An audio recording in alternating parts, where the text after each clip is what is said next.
Mari sekali lagi katakan everything.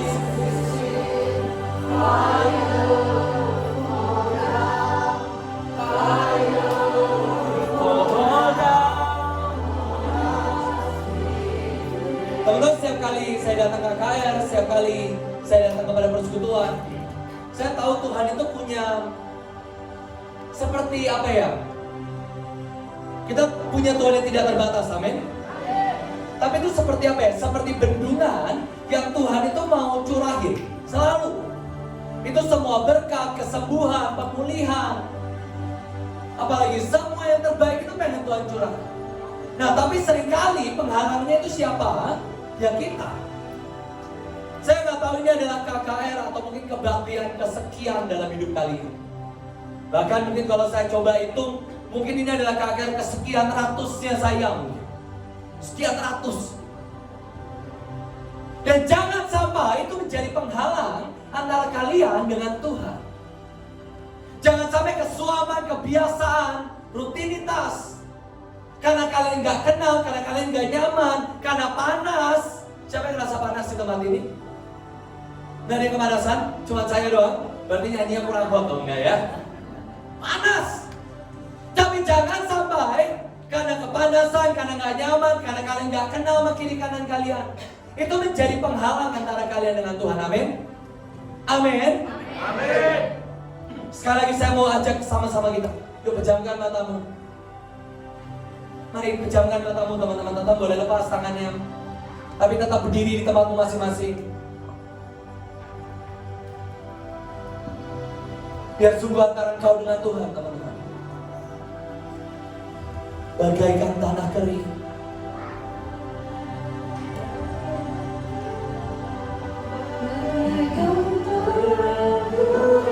Mari pejamkan matamu, teman-teman.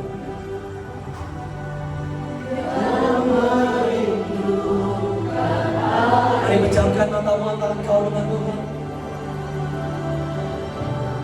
Demikianlah jiwaku,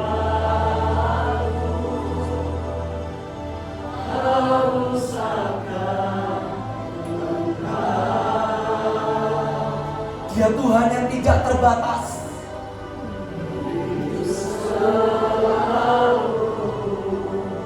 Dan ingin tinggal di dalam hidup kita yang sangat terbatas.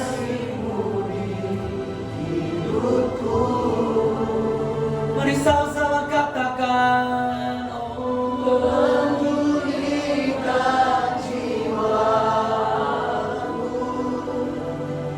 menghapuskan air mata. Mari sekali lagi dari awal katakan, bagaikan tanah kering. Mari seperti engkau sedang bernyanyi untuk Tuhan yang merindukan air.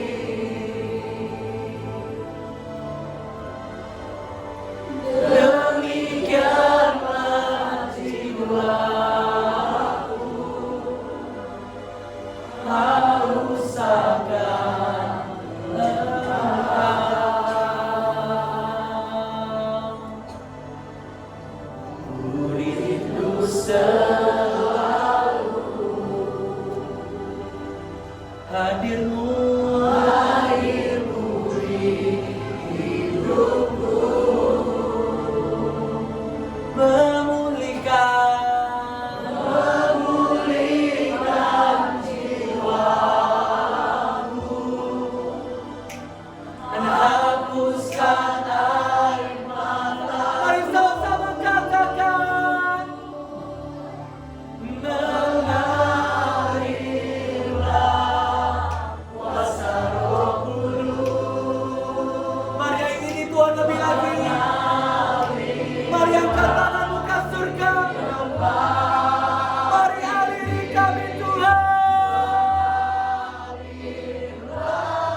Mengalir Tuhan, mari mengalir. Oh, mengalirlah kuasa Roh Kudus.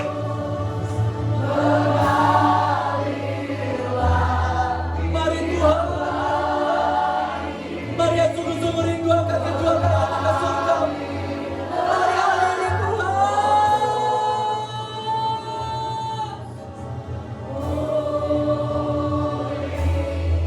Mari sekali lagi katakan mengalir.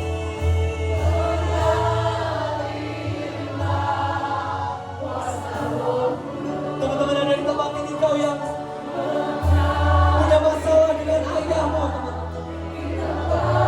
Tuhan coba bilang Tuhan sedang datang sebagai ayah dalam hidupmu. Dia sebagai Bapa yang sedang mau memelukmu satu demi satu.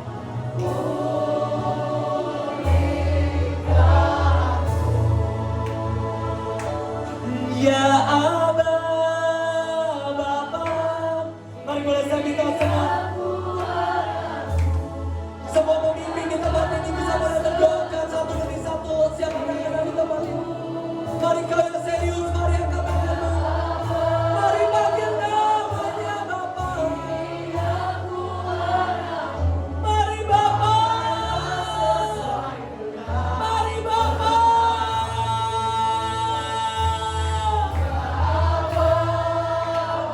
Boleh saya minta semua pemimpin mulai mendoakan. Mulai doakan, sampaikan pesan Tuhan. Mulai peluk setiap mereka satu demi satu.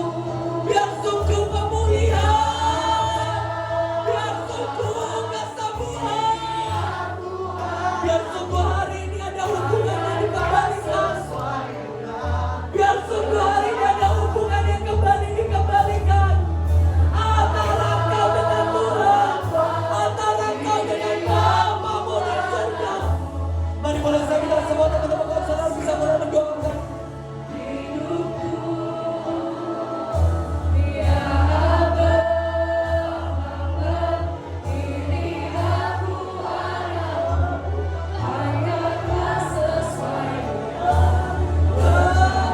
Mengalir Tuhan, ya Aba, ya Bapa.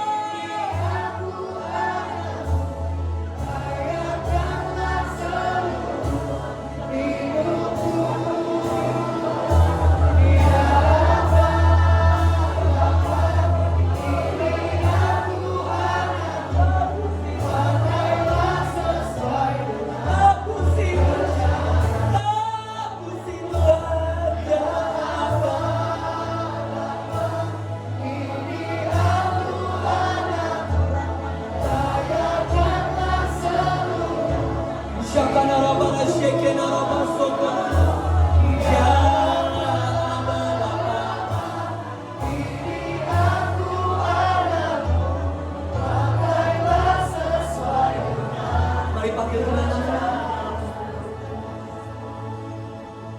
Ya Aba,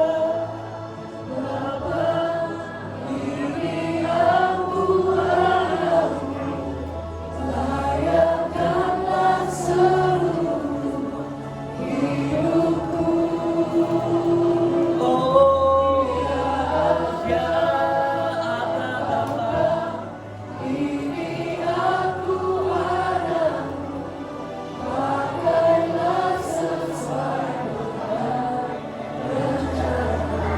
Mari sekali lagi tanpa musik. Ya Aba,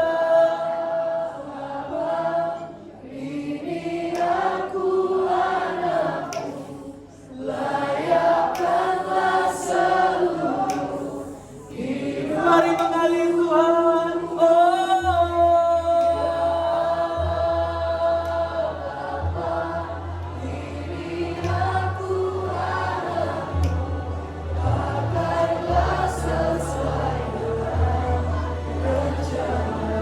Tuhan, ini anak-anak-Mu Tuhan. Biar sungguh yang Kau sudah siapkan untuk setiap kami,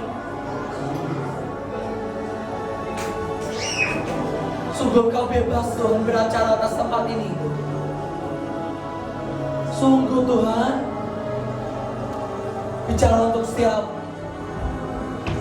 anak-anakmu, kekasih-kekasihmu, sahabat-sahabatmu, mempelai-mempelai.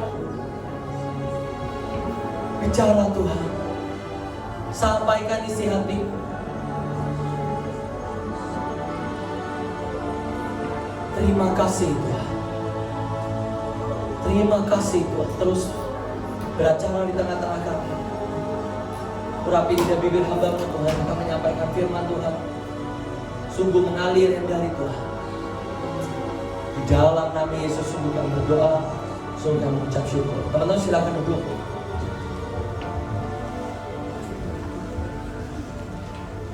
Tetap dalam hadirat Tuhan, saya ingin tampilkan satu video.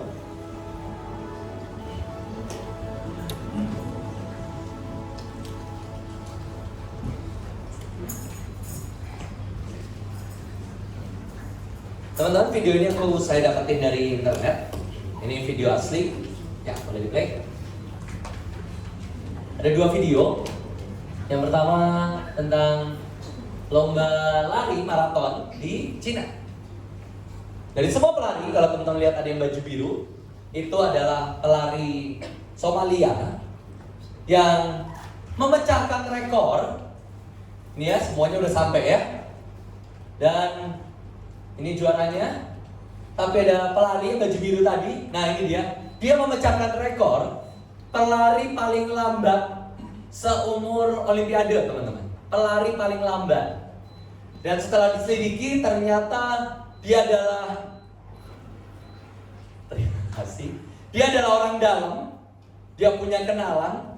Sampai akhirnya dia orang amatir, gak pernah olahraga sebelumnya, tapi dia bisa ikut lomba Olimpiade. Dan yang kedua ini adalah, ini yang baju 7 itu Cristiano Ronaldo. Dia adalah anak owner dari tim Cina. Dan dia gak pernah ikut olahraga, badannya gemuk sendiri. Dan dia ikut bermain bola, teman-teman. Ya, ini ya. Dia karena anak owner, dia anak pemegang saham. Jadi dia mau main bola, meskipun gak olahraga, gak latihan, tapi dia ikutan. Nah ini dia, nomornya nomor 7 lagi. Cia. Tendangan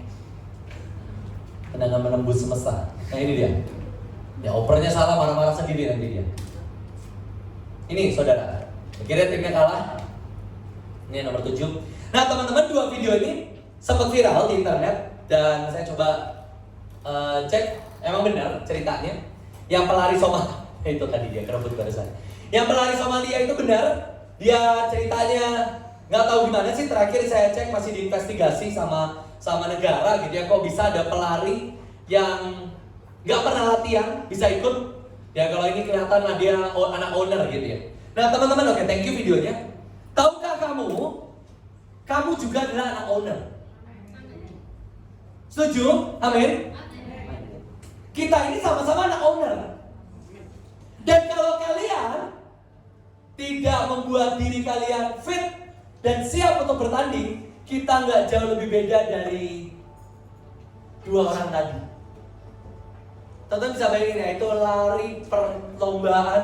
Saya nggak tahu sih kalau saya lomba lari sama dia menang atau enggak. Minimal kelihatannya sih badan saya lebih fit daripada pelari yang tadi baju biru tadi. Bayangin dia memecahkan rekor, bukan paling cepat loh. Paling apa? Paling lambat. Bayangin ada Petrus, ada Nuh, ada Henok, ada Abraham. Dan kita ini pelari terakhir. Jangan sampai kita juga memecahkan rekor pelari paling lambat dalam kerajaan surga. Yuk kita buka Alkitab kita, Ibrani 12 ayat yang pertama.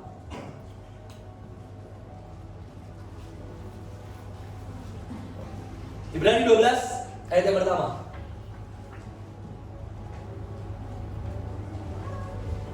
Yang sudah dapat katakan view. Oke. Yuk kita baca sama-sama. 1, 2, 3. Nah, katanya tadi udah view, ternyata belum ya. Ibrani 12 ayat 1. Yang udah dapat katakan wow. Oke, 1, 2, 3. Karena kita mempunyai banyak saksi bagaikan yes.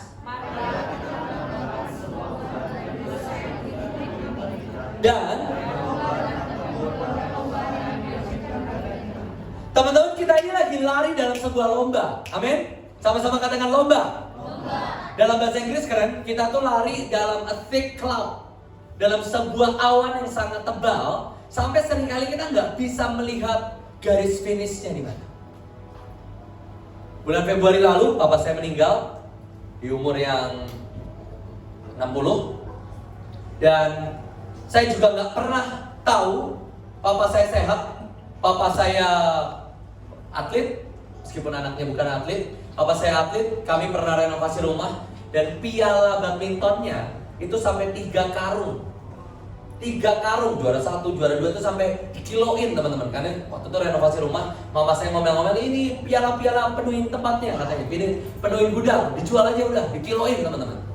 Dan papa saya atlet sampai akhir hidupnya dia masih olahraga. Tapi tiba-tiba bulan Februari lalu, saya lihat dari CCTV, beliau pulang kantor, lagi olahraga di rumah di treadmill, tiba-tiba jatuh, meninggal. Sama kita. Kita ini sedang berlari dalam sebuah pertandingan yang garis finishnya kita nggak tahu kapan. Kita nggak pernah tahu kapan kalian, saya dijemput Tuhan. Entah dijemput Tuhan bareng-bareng, pengangkatan, atau kita dijemput Tuhan secara pribadi demi pribadi. Dan di Alkitab ditulis gini, ada sebuah lomba yang harus dengan tekun dan diwajibkan untuk kalian ikuti. Ada sebuah pertandingan yang suka nggak suka harus kalian lewati. Nah, di Alkitab ditulis seperti ini.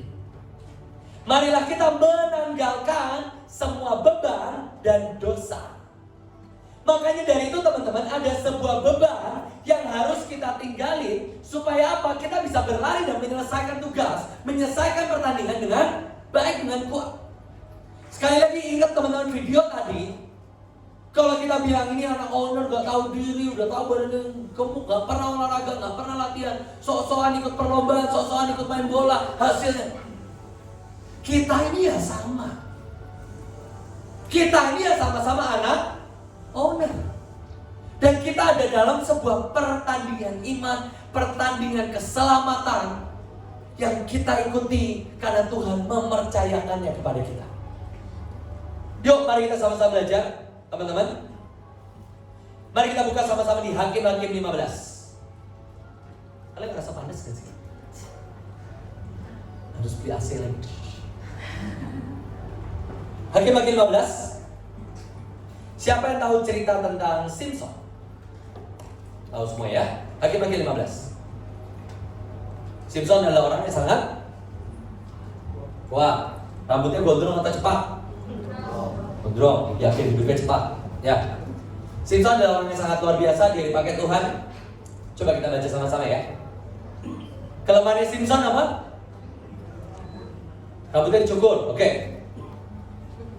Hakim-Hakim 15 ayat yang pertama.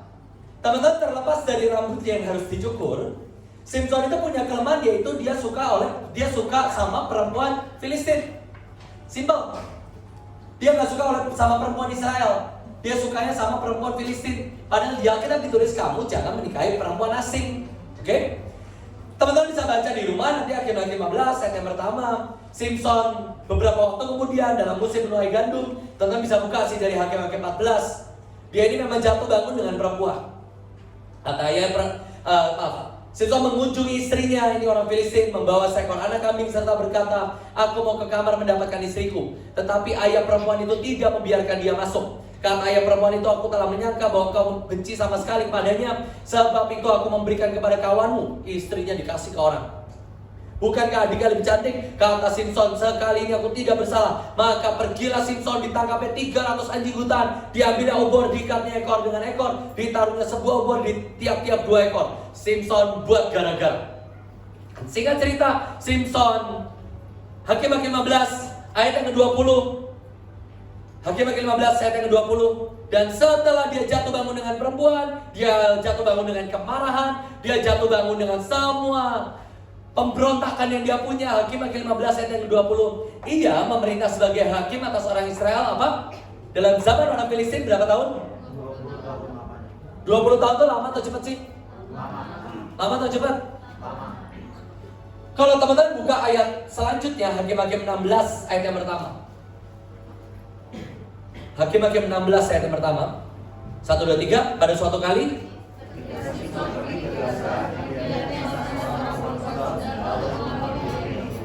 setelah 20 tahun Simpson hidup benar, hidup kudus, jadi hakim. Dia udah sembuh belum dari perzinahan? Nyatanya belum. 20 tahun. Kalau Alkitab itu kalau nulis jujur, teman-teman bisa menemukan Alkitab menulis orang ganteng ya ganteng, cantik ya cantik, jelek ya jelek. Jadi kalau Alkitab menulis selama 20 tahun tidak ada peristiwa yang salah, it means Simpson selama 20 tahun, yo bisa lihat saya, pikirannya jangan kemana-mana, fokus. Selama 20 tahun, Simpson hidup kudus, hidup benar, hidup berkenan di hadapan Tuhan, dan seolah-olah hidupnya sempurna. 20 tahun. Siapa yang di sini umurnya belum sampai 20? Boleh angkat tangan? Oke, lumayan banyak ya. 20 tahun tuh lama, teman-teman. 20 tahun tuh lama. Udah gak apa-apa, santai aja. Gak apa-apa. 20 tahun Simpson hidup lurus. Tapi satu ayat kemudian apa? Jadi 20 tahun lebih 1 hari. Simpson jatuh lagi dengan perempuan. Perikop selanjutnya dia jatuh dengan perempuan yang terakhir bernama Delila. Disitulah dia buta, dia menjadi lelucon, dia menjadi pelawak, dan dia mati di tengah-tengah orang Sunda. Next, orang yang kedua. Mari kita baca sama-sama Saul. 1 Samuel 10 ayat 27. 1 Samuel 10 ayat 27. Saul.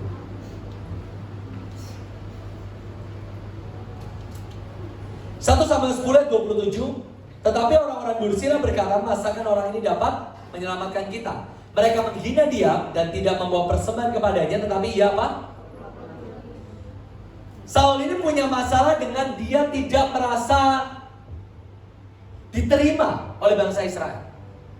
Dia kita ditulis Saul itu ganteng, dia tinggi, dia kaya raya, dan dia diurapi menjadi raja pertama orang Israel.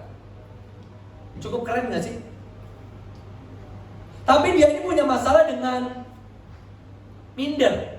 Makanya waktu semua orang diurapi menjadi raja, ada undiannya. Saul ngumpet, dan begitu dia menjadi raja, semua orang menghina, tetapi ia pura-pura tuli. 1 Samuel 18 ayat 7 sampai 8. 1 Samuel 18 8 pasal kemudian. Dan perempuan yang menari-nari itu menyanyi berbalas-balasan, katanya, Saul mengalahkan beribu-ribu musuh, tetapi Daud apa? Lalu bangkitlah apa? Amarah Saul dengan sangat, dan perkataan itu apa? Kalau yang pertama dia bisa pura-pura tuli, yang kedua nggak bisa. Teman-teman, semua orang itu punya masalah dengan approval. Ada seorang penulis, dia bilang gini, sebab semua laki-laki, everything a man does is a search for validation. Sebab semua orang, menurut saya man di sini bukan cuma laki-laki. Semua orang yang mereka lakukan, yang mereka kerjakan adalah mencari validasi dari orang lain. Menurut psikolog, ada 2 golongan. Yang satu adalah kalau dia nggak dapat asupan, dia nggak dapat pujian, dia akan merasa tidak berguna dan tidak dicintai. Atau yang kedua, dia akan mencoba mengontrol semua orang dengan kebaikan-kebaikan palsu, traktir orang apa, supaya orang menerima dia. Dan menurut penulis ini, itu seperti kamu sedang dalam a treadmill of approval. Ini Saul. Kerjaan Saul cuma apa? Dia mencari approval demi approval. Approval itu apa sih? Penerimaan demi penerimaan. Dia kebaktian cuma supaya dapat pujian dari pemimpinnya. Dia nabur supaya dianggap orang. Dia nyanyi supaya nggak diomelin. Itu semua a search for approval. Yuk, saya mau ajak kita buka sebentar. Maaf ya, kita baca banyak ayat. Masih kuat? Keluaran 32 ayat yang pertama. Mari kita baca sama-sama. Harun. Waktu saya baca tentang ini, menurut saya ini keterlaluan ini memang. Tapi teman-teman sadar ya, ini ada di hati kita semua. Bayangin ada sebuah kelemahan yang coba ditimbun, dicoba disumputin, coba ditutupi selama 20 tahun oleh Simpson. Dan toh itu nggak pernah beres. Teman-teman nangkap sampai sini? Teman-teman masih bisa ngikutin? Yang anak-anak kecil masih bisa ngikutin? Selama 20 tahun Simpson cuma memendam dan menutupi kelemahannya. Selama 20 tahun dia cuma menutupi semua beban dalam hidupnya, semua dosa dalam hidupnya. Didandanin, di make upin. Semua dosa, semua kusta, semua koreng, semua luka cuma dikasih make up. Supaya apa? Orang gak lihat. Nah, Harun ya, orang yang dipilih oleh Musa. Ini ceritanya Musa sedang naik ke atas gunung untuk ketemu Tuhan. Ketika bangsa itu melihat bahwa Musa mengundur-undur turun dari gunung itu, maka berkumpullah rakyat mengerumuni Harun dan berkata kepadanya, "Mari buatlah untuk kami Allah." Kalian bisa bayangin ya, Tuhan itu udah tiang awan, tiang api, roti turun dari langit. Mereka butuh daging keluar, mereka butuh air keluar. Tapi mereka tetap butuh patung yang akan berjalan di depan kami. Sebab Musa, orang yang telah memimpin kami dari keluar dari tanah Mesir, kami tidak tahu apa yang telah terjadi dengan dia. Mereka pikir Musa dibunuh oleh Tuhan. Lalu berkatalah Harun, catat ya, lalu berkatalah siapa? Harun ini kakaknya Musa, kepada mereka, "Tanggalkan anting-anting emas yang ada pada telinga istrimu, anak-anakmu laki-laki dan perempuan, bawalah semua kepadaku." Lalu semua bangsa itu menanggalkan anting emas yang ada di telinga mereka, membawa kepada Harun. Diterimanya itu semua dari tangan mereka. Semua anting, cincin, kalung emas diterima oleh Harun. Dan apa? Dibentuknya dengan pahat. Dan apa? Dibuatnya lah daripadanya anak lembu tuangan. Kemudian berkatalah bangsa Israel, "Hai Israel, inilah Allahmu yang menuntun kau keluar dari Mesir." Kalian bisa bayangkan Harun, imam yang ketemu Tuhan hanya demi diterima oleh rakyat. Dia membuat Allah, dia membuat patung, dia membuat lembu tuangan. Kalian kalau nggak ngerokok tuh nggak keren ya, mirip-mirip kayak gitulah kira-kira. Demi apa? Approval rakyat jelata.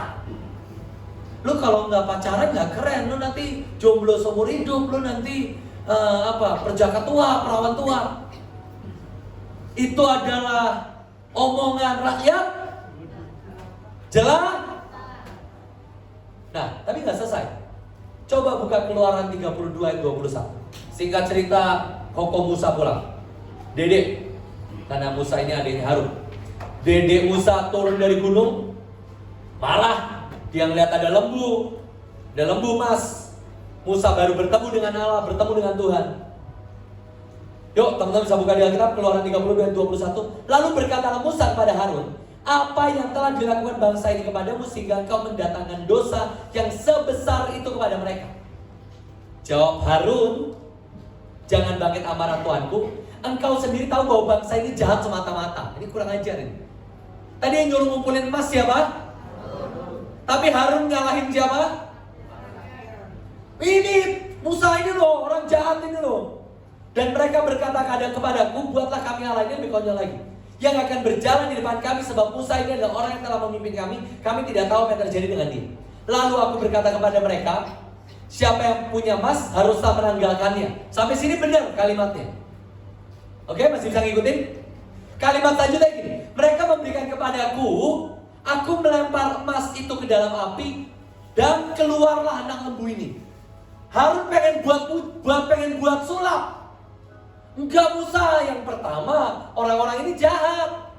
Dua, ini lembu keluar sendiri dari api. Konyol nggak? Loh, jelas-jelas di ayat sebelumnya gini, "Dan diterimalah emas itu dari tangan mereka, dan dibentuknya dan dipahat, dibuatnyalah oleh Harun anak lembu." Tapi giliran ada Musa, nah ini giliran Pakasan datang, giliran pemimpinnya datang, ngomongnya beda. Ini loh Musa, aku masukin emas, muncul sendiri lembunya jalan keluar dari api. Kalian bisa ngerti? Itulah a search of validation. Itulah bagaimana manusia selalu mencari approval manusia. Yerobeam, ayat yang terakhir. 1 Raja-Raja 11 ayat 28. Saya ceritain lagi. Anaknya Daud namanya siapa? Salomo. Banyak anaknya Daud ya. Tapi yang kemudian menjadi raja setelah Daud, Salomo. Salomo punya anak. Bayangin, istrinya ada 600. Ya, anaknya banyak banget. Tapi yang melanjutkan dia menjadi raja siapa? Namanya Rehabeam. Nah, Tuhan gak suka waktu Salomo mulai mempersembahkan korban kepada dewa-dewa.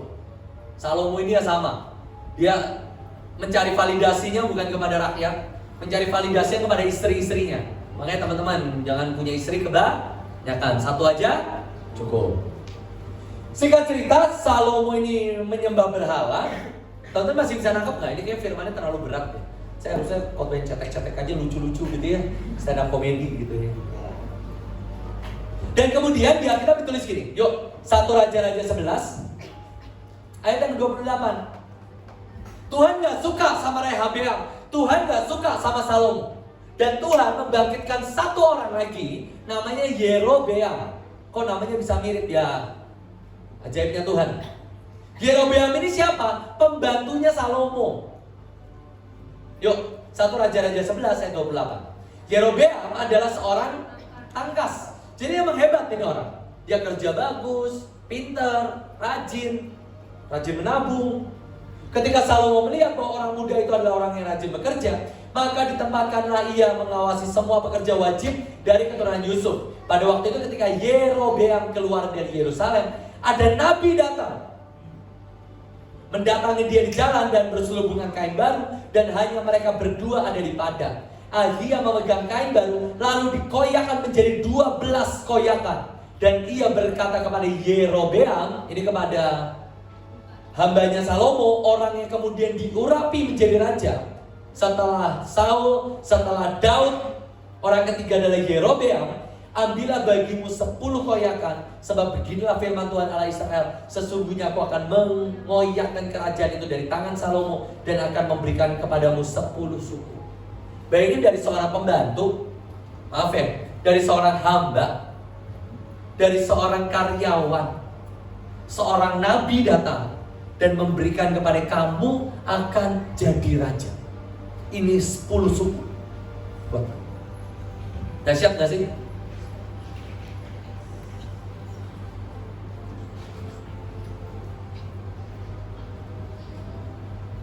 Tapi kemudian, betul seperti kata firman Tuhan, Yerobeam menjadi raja. Dia memerintah 10 suku.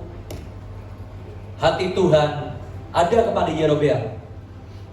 Tapi dia 1 Raja-Raja 12 ayat yang 27.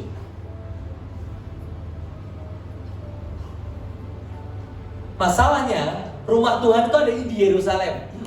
Itu di tempatnya Yehuda. Itu di tempatnya anaknya Salomo. Walaupun 10 suku dari dia. Jika bangsa itu pergi mempersembahkan korban sembelihan di rumah Tuhan, maka tentulah hati bangsa ini akan berbalik kepada Tuhan mereka, yaitu Rehabeam. Kemudian mereka membunuh aku dan akan kembali kepada Rehabeam Raja Yehuda. Sesudah menimbang-nimbang, maka raja membuat apa? Bukan cuma 1, 2 anak lembu jantan dari Kis. Dan 1 Raja-Raja 14 ayat yang ke-10, pertama kalinya ayat ini keluar, maka aku akan mendatangkan malapetaka atas keluarga Yerobeam. Aku akan melenyapkan daripada Yerobeam setiap orang laki-laki, baik tinggi ataupun rendah. Keluarga Yerobeam akan seperti orang menyaput tai sampai habis. Ada kata tai di Alkitab. Itu buat apa? Yerobeam. Orang yang diurapi Tuhan untuk memerintah 10 suku. Yuk, tutup Alkitabnya sama-sama. Teman-teman,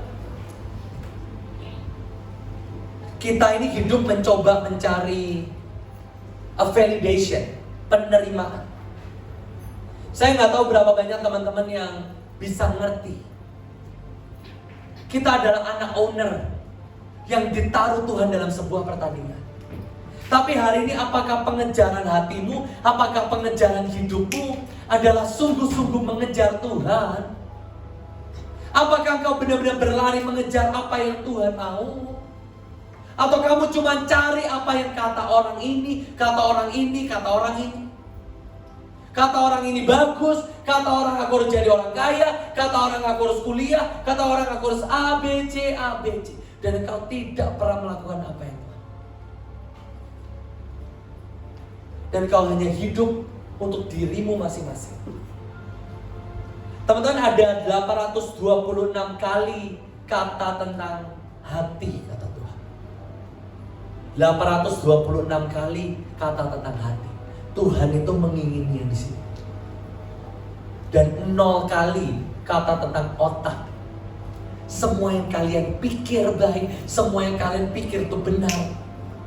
Pengejaran-pengejaran kita secara daging. Makanya di Alkitab ditulis gini, jagalah hatimu dengan segala kewaspadaan, karena dari situlah terpancar kehidupan. Kata jaga itu seperti sebuah istana yang dikepung. Teman-teman, hari ini kau datang ke tempat ini, apa yang menjadi pengejaran? Apakah pengejaranmu adalah Tuhan? Atau pengejaranmu adalah supaya kamu gak diomelin oleh orang tua? Kita ini ada pertandingan panjang dan kita gak pernah tahu garis finish kita di mana. Ada sebuah pertandingan yang kita gak bisa lihat garis akhirnya di mana. Yang kita bisa lakukan, kita cuma lari mengejar apa dalam hidup. Yang kamu kejar adalah pacar, yang kamu kejar adalah uang, yang kamu kejar adalah approval, yang kamu kejar adalah validasi, yang kamu kejar adalah tepuk tangan manusia. Saya mau cerita ya. Saya tuh lahir dari keluarga yang luar biasa. Tadi saya udah cerita, papa saya itu benar-benar juara badminton di Belanda dan sangat luar biasa. Saya punya seorang mama saya dulu waktu kecil seorang penulis, masuk ke Bobo, masuk kemana, dan mama saya buka sekolah, buka apa, dapat penghargaan banyak dari orang. Saya punya seorang kakak saya pintar banget. Saya pintar waktu SD itu juara 2-3, dia ikut lomba apapun juara, ikut lomba futsal, ikut lomba Dufan itu dia bikin korak-korak, pokoknya bikin perlombaan, bikin mainan yang ada di Dufan, tapi harus ada mesinnya. Dia juga menang itu. Dia bikin spaghetti bridge yang dari UPH, dia juga menang. Semua lomba dia menang. Dan muncullah saya ini anak kedua. Saya nggak pernah juara apapun. Saya ikut lomba dan selalu kalah. Bayangin, sekolah saya itu nggak pernah kalah lomba bola.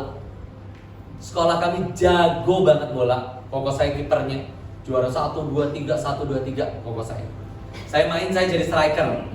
Dan saya nggak pernah keterima. Dulu saya badannya gendut ya. Sekarang juga sama cupunya sih gitu ya. Dulu badan saya gendut. Saya daftar, nggak keterima. Sampai akhirnya suatu kali saya keterima ikut pertandingan futsal mewakili sekolah saya. Biasanya itu juara 1, 2, 3 nggak pernah lewat deh. Sekalinya saya ikutan juara 4. Pertama kalinya sekolah kami juara 4. Saya coba daftar karena saya tahu spaghetti bridge, teman-teman tahu ya, dari UPH itu mereka bikin spaghetti kering itu disusun-susun jadi jembatan, nanti ada beratnya lewat. Sekolah kami itu kayak punya rumus. Sampai sekolah kami itu menang 3 atau 5 tahun berturut-turut. Dari piala bergilir jadi piala tetap. Saking hebatnya sekolah kami. Karena kami punya guru fisika yang tahu rumusnya, udah pasti menang dia pakai rumus itu. Saya daftar, gak keterima.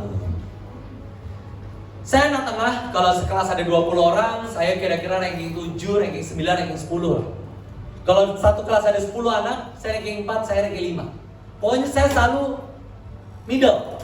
Saya gak pernah yang enak kayak kalau misalnya yang paling nakal gitu ya, umur 20, ranking 20 dan 20 anak bisa, ya shalom ya, saya ini dulu anak paling nakal di sekolah, kan gitu ya. Saya ini enggak, saya anak tengah. Kalau ada 20 anak, saya nomor 7, nomor 8 rankingnya. Dan satu hal Yang selalu saya inginkan adalah saya selalu pengen juara. Seumur-umur kami pernah ikut lomba, bayangin, lomba band yang ikut 6 orang, 6 band, saya juara 4, sial banget gak sih? Dari 6 tim, saya juara 4 gitu. Buat saya kayak gak susah lah. Dari 6 masa saya gak bisa juara 3, juara 2. Dari 6 tim, saya juara 4. Dan saya ngeliat apapun kelihatannya itu seperti kegagalan demi kegagalan. Sehingga setiap kali ada perlombaan, baik itu lomba di retret, lomba cuman di gereja, itu saya ambisius banget. Karena gak pernah menang. Saya memecahkan rekor pertama kalinya menang game retret itu baru 2 bulan lalu, bulan Juni.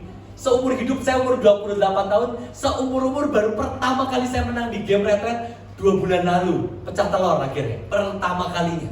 Gak ada pialanya, gak ada fotonya lagi. Udah cuman gitu aja. Tapi seumur-umur saya cari itu apa? Validasi yang saya cari, kemenangan. Sampai akhirnya suatu kali Tuhan memanggil saya jadi hamba Tuhan. Dan saya tahu itu adalah sebuah panggilan yang paling saya hindari. Kenapa? Saya tahu di saat saya memutuskan jadi hamba Tuhan, cita-cita saya untuk punya piala itu mungkin gak akan saya dapatin lagi. Saya baru lulus S2, saya S1 di BINUS, S2 saya lulus di Malaysia, summa cum laude 3,83 IP saya. Itu juga bayangin ya, di BINUS. Kalau di BINUS itu ada penghargaan untuk anak lulusan termuda. Saya lulusan termuda kedua, jadi nama saya nggak disebut teman-teman. Beda berapa bulan gitu sama saya, beda berapa hari, seingat saya malahan. Dalam satu angkatan saya paling muda nomor 2. Lagi-lagi nggak dapat juara. Dari satu angkatan kemarin S2, saya itu urutan ketiga atau keempat yang nilainya paling tinggi. Tapi ya sama, nggak nomor 1 juga, nggak dipanggil juga ke depan. Ya itu memang mungkin cara Tuhan berurusan dengan hati saya yang sombong. Begitu saya lulus S2, saya pulang dari Malaysia, banyak orang nanya, Ko atau Jos, kamu mau kerja di mana? Saya lulusan perfilman, Master of Digital Film and Television, jadi produser, periklanan dan lain sebagainya. Banyak orang nawarin, saya pernah magang di CBN, beberapa orang juga nawarin di Superbook, di mana di agency banyak yang nawarin. Saya masih ingat saya lulus bulan Desember dan saya bilang gini, enggak, saya mau fokus buat acara Natal dulu pelayanan. Mungkin yang umum tanda-tanda tahu acara Deep Calls atau Deep. Saya bilang enggak, saya mau fokus acara Deep Calls atau Deep di ICE kemarin. Saya mau fokus buat acara pelayanan dulu. Selesai Desember, papa saya masih ada ya, papa saya masih hidup, papa saya nanya, Jos, kamu mau kerja di mana? Jos, kamu mau pelayanan di mana? Kamu mau ngantor di mana? Papa saya nggak nanya mau pelayanan. Sampai akhirnya masuk ke bulan Januari dan di tengah-tengah kebaktian ada suara muncul, Joshua, aku mau kamu full time pelayanan. Runtuhlah duniaku. Tuhan, lalukanlah cawan ini daripadaku. Saya pikirin satu yang pertama, yaitu uangnya per bulan gimana? Saya mau makan apa? Hari itu saya udah pacaran, udah tunangan gitu ya, mau married sama Cikes. Saya akan berkeluarga. Ini makan apa kalau saya nanti jadi hamba Tuhan, jadi pendeta? Kan bayangan saya, pendeta itu makannya dari mana? Tapi saya nggak bisa lupa hari itu hari Senin teman-teman. Saya cuma nangis aja. Semua orang pikir apa ada lawatan Tuhan atau apa, enggak, saya nangis, menangisi diri saya sendiri. Sampai akhirnya saya datang ke pemimpin dan saya bilang, Bu, saya mau full time. Wah, berjujuran ya Pak. Itu nggak susah. Yang paling susah adalah apa? Ngomong ke papaku, papa saya. Saya nggak ada papi, saya nggak jadi cari kerja. Hah? Kenapa? Mau kuliah lagi ya? Mau S3 ya? Mau S2 lagi ya? Enggak, saya mau jadi hamba Tuhan. Itu saya nggak bisa lupa sampai hari ini. Muka kecewanya papa saya. Itu muka antara kecewa, kesel, tapi ya bangga gitu ya. Campuran dari semuanya, dan saya cuma gini, Tuhan, ini sampai akhir. Mungkin saya nggak akan bisa dapat piala yang bisa membanggakan papa saya. Kalian bisa bayangin nggak? Itu piala papa saya itu 3 karung. Saya masih ingat, saya kemarin bongkar, begitu papa saya meninggal kan, saya bongkar rumah. Ada 1 piala yang saya punya. background ceritanya. Mama saya kan yang punya sekolah, mungkin tahu anaknya yang kedua ini nggak pernah dapat piala. Saya buka, saya dapat piala Joshua Christian, itu piala apa? Karakter baik. Setahu saya, karakter saya tuh nggak ada baik-baiknya. Setahu saya. Tapi saya ingat, saya masih simpan di rumah. Wah, ini ternyata saya punya piala. Sama satu piala lagi nih, koko saya yang buatin. Kan tadi lomba band ya, berenam, saya kan juara 4. Koko saya tahu saya nggak punya piala kan, cuma 1, 2, 3 kalah. Koko saya buatin band favorit deh. Jadi saya punya 2 piala. Satu karakter baik, satu band favorit gitu. Saya juga nggak tahu itu juara apaan gitu ya. Itu juara anugerah, satu dari mama saya punya sekolah, satu dari kakak saya punya gawe acara gitu. Nah, tapi hari itu saya bilang ke papa saya, "Papi, aku mau jadi hamba Tuhan." Sampai hari ini teman-teman, saudara semuanya, kena banyak om tante. Sampai hari ini saya jadi hamba Tuhan. Tuhan percayakan semua pelayanan yang ada. Terlebih semua usaha yang Tuhan percayakan. Tapi yang paling ajaib ini, yes, sampai sekarang, sampai hari ini, saya tetap gak punya piala. Yes, sampai hari ini. Ya kecuali 2 piala yang aneh tadi itu ya. Sama piala waktu saya ulang tahun juga saya dapat medali, tulisannya the best leader atau apa gitu. Itu juga buatan anak-anak doang gitu. Itu juga perkataan siapa ya, kata mereka yang beli kado gitu ya. Kalian juga bisa beli di Tokopedia 15.000 dapat. Tapi sampai hari ini yang saya ingat nih, saya udah bikin lomba. Saya bikin lomba sama pemerintah. Saya bikin lomba di depan puluhan ribu orang. Bahkan waktu Monas 800.000 orang. Dan saya yang ngasih piala ke mereka. Keren gak sih? Sampai sekarang saya gak punya piala. Ada piala 3 gak jelas tadi itu. Band terbaik, band favoritnya koko saya, punya gawe. Karakter baik, gak tahu juga dari mana. Sama best leader dari Tokopedia 15.000. Udah itu 3 piala saya. Tapi sampai hari ini saya ngasih sangat banyak, puluhan ada kan. Bikin lomba ini sekian puluh ribu orang yang ikut. Ini hadiahnya saya kasih. Ada acara dengan pemerintah bupati di Papua mana. Saya kasih pialanya ke mereka. Dan saya cuma bilang ini, Tuhan, saya ini mencari validasi manusia. Dan saya nggak pernah lepasin beban. Di akhir hidup papa saya, sebelum papa saya meninggal, 5 hari sebelumnya itu kami ngobrol. Dan papi saya itu cerita gini. Ini rada baper kalau ceritanya. Semoga nggak nangis. Papi saya itu cerita gini, yang paling membuat papi saya bangga itu adalah ternyata waktu saya pelayanan, saya bawa jiwa ke Tuhan, dan semua anak-anak saya melayani Tuhan. Itu papi saya bangga sekali. Dan saya itu cuma gini, Tuhan, seumur hidupku aku mencoba cari piala plastik itu. Saya coba cari approval manusia. Dan saya nggak pernah dapat. Tapi waktu saya cari approval Tuhan, ternyata Tuhan kasih semua. Nah teman-teman, hari ini khususnya anak-anak muda ini, saya nggak tahu apa yang menjadi pencarian dan garis akhir yang kalian rasa itu milik kalian. Mungkin itu kuliah, mungkin itu kerja. Saya nggak tahu, mungkin di sini ada yang pengen kaya, mungkin kalian ada yang pengen sukses. Tapi kalau hari ini, sore hari ini Tuhan tanya, boleh nggak aku minta itu dan aku tukar dengan sesuatu yang lebih besar? Yuk mari tutup matamu sama-sama. Jangan matamu, tutup matamu. Tuhan, inilah hidupku. Yuk mari sama-sama sembah Tuhan. Ku serahkan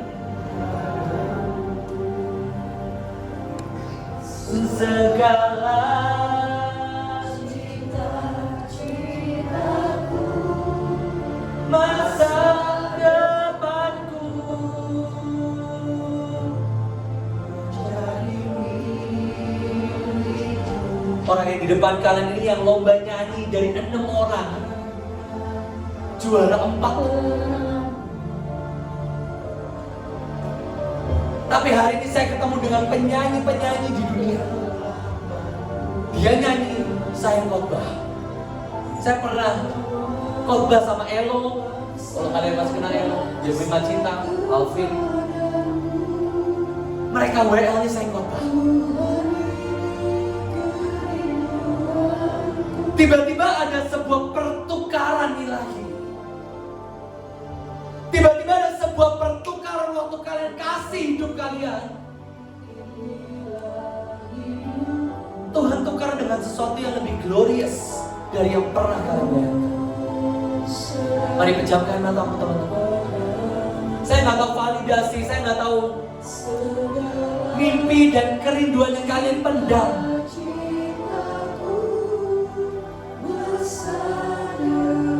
Boleh kalau ada liriknya? Jadi milikmu, oh jadikan kami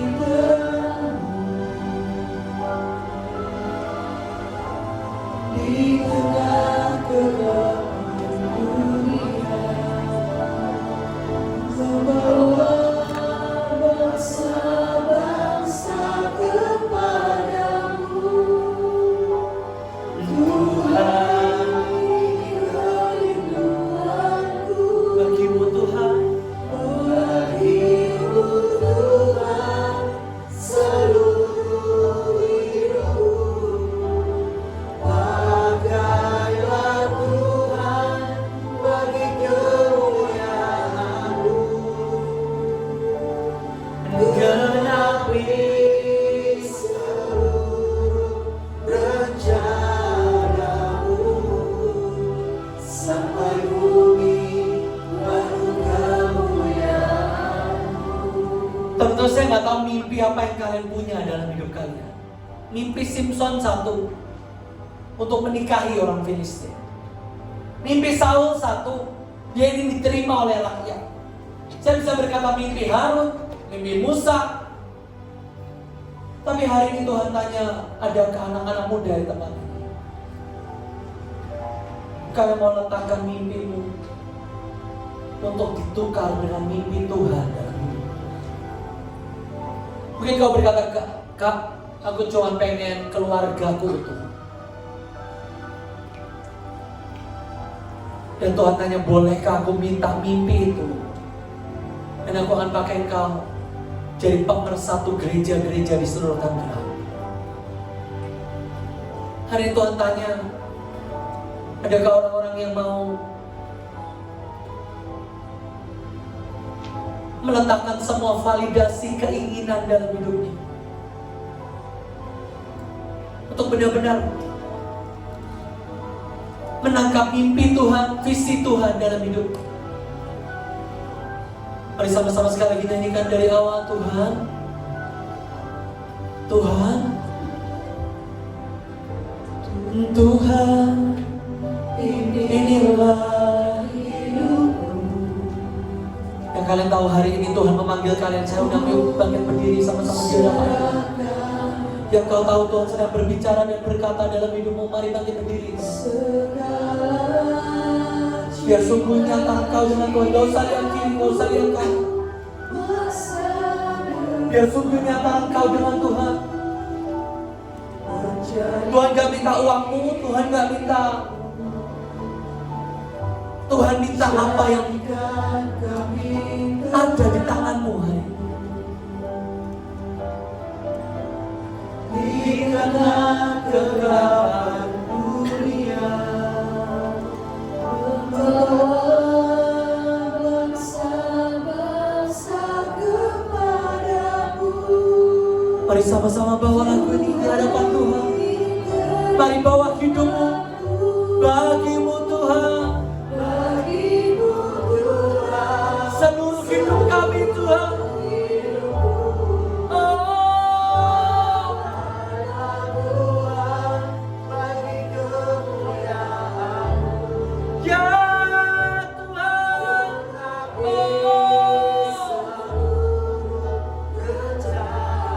Mari lebih kuat lagi katakan bagimu Tuhan.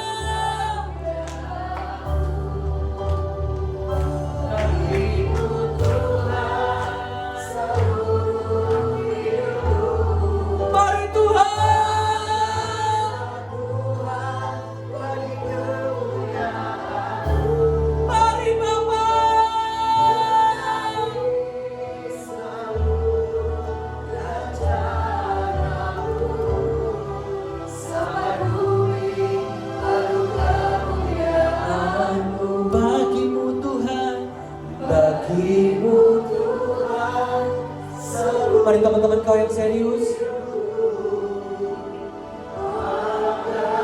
Mari kita jadikan tempat ini altar di hadapan Tuhan. Mari kita jadikan tempat ini mesbah di hadapan Tuhan.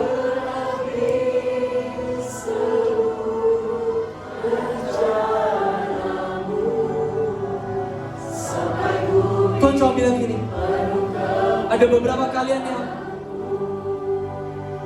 kau ingin keluarga yang ideal, kau ingin sukses, engkau ingin membahagiakan orang tuamu. Tapi hari ini ada sebuah tawaran ilahi yang diberikan. Maukah kau berlari untukku? Bukan berlari untuk apa yang engkau mau.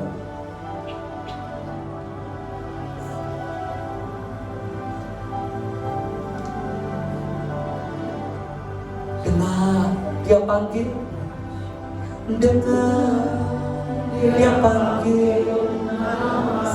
Dan buat kau yang tahu kau dipanggil Tuhan pada sore hari ini, mari maju satu langkah. Mari maju satu langkah, jadikan tempat ini altar di hadapan Tuhan. Setiap kali kau maju satu langkah, kau seperti bawa mimpimu di hadapan Tuhan. Buat kau yang serius, kau tahu Tuhan sedang memanggil kau. Mari maju satu langkah di hadapan Tuhan. Mari maju satu langkah dan katakan, dengar dia panggil. Mari maju satu langkah di hadapan Tuhan. Mari jadikan tempat ini altar, jadikan tempat ini mesbah. Mari jadikan tempat ini seperti Abraham membawa Ishak. Dengar dia panggil. Mari dengar.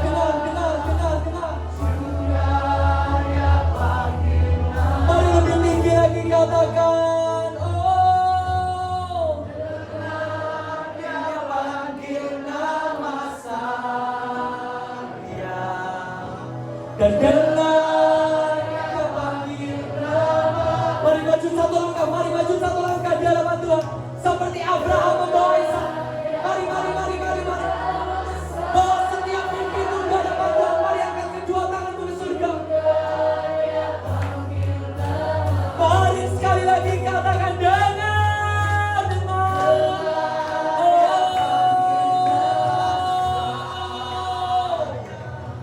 Syakana rabba syekena raso. Hikina rabba syek.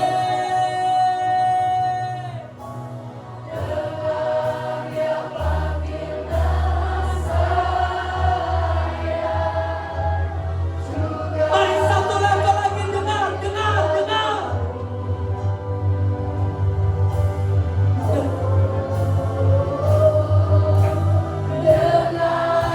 Dia panggil.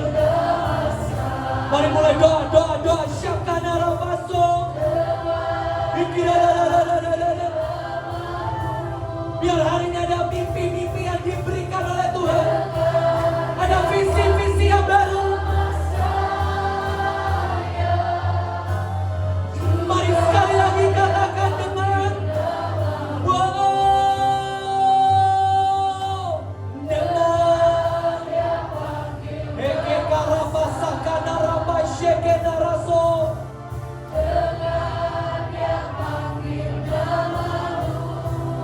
Mari dengar. Mari sama-sama angkat kedua tanganmu ke surga. Dan apa yang menjadi jawabmu? Mari katakan, ku jawabnya. Ya.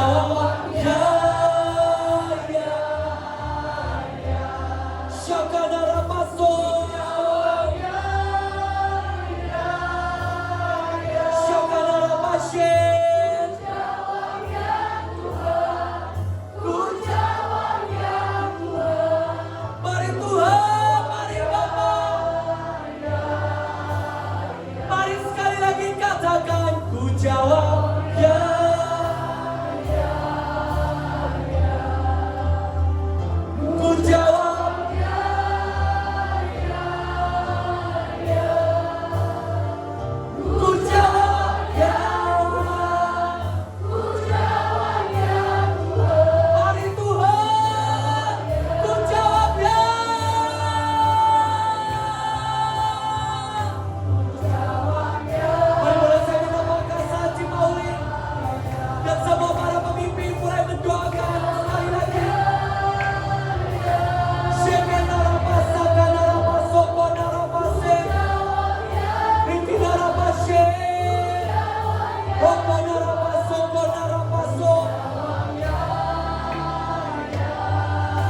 dapat mimpi engkau akan berkhotbah di depan ribuan orang. Boleh kau angkat tanganmu hari ini, saudara?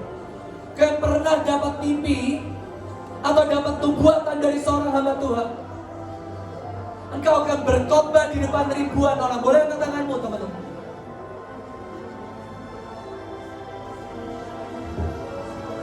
Ku jawab.